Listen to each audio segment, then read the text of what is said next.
क्या आप भी रात को सोने से पहले खुद को ये बोलकर सोते हो कि कल सुबह उठकर जल्दी पढ़ूंगा, लेकिन जब सुबह होती है आपकी नींद नहीं खुलती और फिर आपको रिग्रेट होता है कि यार आज भी जल्दी नहीं उठ पाया, इससे बढ़िया तो मैं कल रात को लेट तक ही पढ़ लेता तो बेटर रहता। So hi guys, I am Nitin and I am second year student. So मैं काफ़ी टाइम से स्टूडेंट से इंटरेक्ट कर रहा हूँ, तो मेरे को एक प्रॉब्लम पता चली कि भैया जैसे ही हम किताब खोलते हैं वैसे ही हमें नींद आने लगती है। चाहे मैं 8 घंटे ऑलरेडी नींद ले चुका हूँ, फिर भी किताब जस्ट 8 घंटे सोने के बाद जैसे ही मैं किताब खोलता हूँ वैसे ही मेरे को नींद आ जाती है। सो आज इसी प्रॉब्लम को डील करेंगे, तो मैं आपको कुछ साइकोलॉजिकल टिप्स देने वाला हूँ। If I summarise, so I will tell you some tips how to get control on your sleep. Firstly मैं आपसे एक क्वेश्चन पूछता हूँ कि आपको नींद आती क्यों है? मेरे को एक बात बताओ, आपको नींद आती ही क्यों है? अगर जैसे आप 8 घंटे ऑलरेडी सो चुके हो, उसके बाद आप जब किताब खोलते हो तो आप 5-10 मिनट पढ़ने के बाद स्लीपी फील करते हो। लेकिन सोचो, अगर आप 1-2 दिन नहीं सोए और मैं आपको कॉल करके बोलूँ हेलो भाई आजा फुटबॉल खेलने चल रहे हैं, तो आप भागे भागे आओगे और बोलोगे कि यार नींद तो बाद में भी ले लेंगे, अभी पहले फुटबॉल खेल लेते हैं। तो इसके पीछे का रीज़न कभी आपने सोचा है कि ऐसा क्यों होता है? सो इसका रीज़न सिर्फ एक है, वो है मैटर ऑफ इंटरेस्ट। जब आप कोई वेब सीरीज़ देखते हो तो वो आपको 2 घंटे में मीन्स शॉर्ट टर्म में प्लेजर प्रोवाइड करती है, जिससे कि आपका इंटरेस्ट उसमें बना रहता है। लेकिन जब हम स्टडी करते हैं तो वो हमें लॉन्ग टर्म सेटिस्फेक्शन देने वाली है, जिससे कि लॉन्ग टर्म हम नहीं बैठ पाते हैं क्योंकि उसमें कुछ मज़ा ही नहीं आ रहा होता हमें। जैसे वेब सीरीज़ देखते हो तो बड़ा हमें अट्रैक्शन होता है कि हाँ भाई ये सीन एक्शन चल रहा है वगैरह वगैरह, तो उसमें हमें इंटरेस्ट आने लगता है। बट ये जो लॉन्ग टर्म वाली चीज़ें होती है ना, हमारा उसमें इंटरेस्ट नहीं बन पाता। अब आप पूछोगे भैया वो तो हमें पता है, बट सॉल्यूशन बताओ आप। तो इसका सॉल्यूशन एक ही है, find the reason why are you studying and make your goal crystal clear. अगर आज हार्ड वर्क कर लिया ना मेरे भाई, तो 5 साल बाद जब मॉल में शॉपिंग करने जाओगे ना, तो आपको प्राइस टैग देखने की जरूरत नहीं पड़ेगी, और अगर देखोगे भी तो वो आपके लिए मैटर नहीं करता होगा।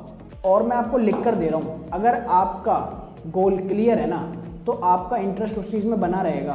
कोई ऐसा बंदा है नहीं जो आपका इंटरेस्ट उसमें से हटा दे। अगर आपकी वजह क्लियर है ना कि भाई मैं इस वजह से पढ़ाई कर रहा हूँ, मेरे को ये चाहिए 5 साल बाद, तो आपका इंटरेस्ट उस चीज़ में बना रहेगा, चाहे वो स्टडी हो, चाहे वो कंप्यूटर्स हो, चाहे वो बिजनेस हो।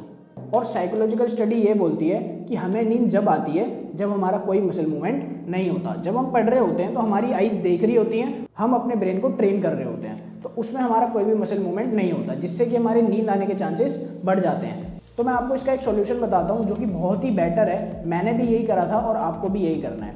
आपको क्या करना है, पढ़ते पढ़ते आपको लिखना है। सुन लेना इस बात को, आपको पता होगी ये बात पर आपने कभी अप्लाई नहीं करा।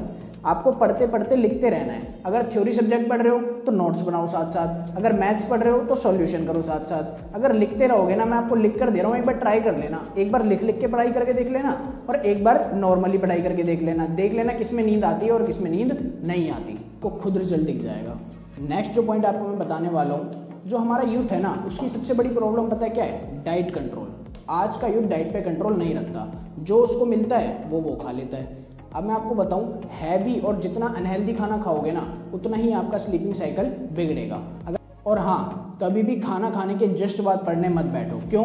क्योंकि जब हम खाना खाने के जस्ट बाद पढ़ने बैठते हैं तो हमारी बॉडी का पूरा ऑक्सीजन उस खाने को डाइजेस्ट करने में बिजी हो जाता है, जिससे कि हमारी नींद आने के चांसेस और ज़्यादा बढ़ जाते हैं। और अब last and most important point, make a place to do your work. मतलब कि जैसे कि ये मेरा रूम है, आप देख रहे होगे, इसमें घुसते ही मेरा माइंड अलर्ट हो जाता है कि हाँ भाई काम काम काम। अब मुझे इस रूम में मैं घुस गया तो मेरे को काम ही करना है और कुछ मैं इसमें नहीं करूँगा। आप क्या करते हो? वहीं बेड पर सो लेते हो, वही उसी पे खा लेते हो, उसी पे सब कुछ कर लेते हो, सो लेते हो, खा लेते हो, और भी कोई काम होता है तो वो भी उसी पे ही कर लेते हो। ठीक है, तो ऐसे नहीं चलेगा भाई। एक एनवायरनमेंट बनाओ जिसमें कि आपको घुसते ही वाइब आ जाए कि हाँ भाई अब मेरे को पढ़ना है और मेरे को कुछ भी नहीं करना। ठीक है, अगर आपके पास रूम आप अफोर्ड नहीं कर सकते तो आप एक टेबल बना लो। ठीक है भाई, ये टेबल है, इस पर बुक्स वगैरह रखी रहती हैं आपकी। आप थोड़े से मोटिवेशनल जो स्टिकर्स वगैरह है वो चिपका लो, उससे भी बहुत इंपैक्ट पड़ता है। और आपको उस टेबल पे बैठते ही आपका माइंड ऐसे अलर्ट हो जाएगा कि हाँ भाई अब पढ़ाई करनी है, अब तो सिर्फ पढ़ना ही है। इस टेबल पे आ गए तो आपके अंदर से एक वाइब आ जानी चाहिए कि हाँ अब मुझे पढ़ना है। इससे बहुत ज़्यादा फर्क पड़ता है कि आपका जो प्लेस है पढ़ने का वो कैसा है। ठीक है, तो आज के लिए यही टिप्स दे पाऊंगा। बाकी मिलते हैं नेक्स्ट वीडियो में, और कोई टिप्स मुझे देने लायक लगेगी तो मैं वो भी आपको प्रोवाइड करूंगा। So subscribe Guru coaching centre for more videos. Thank you.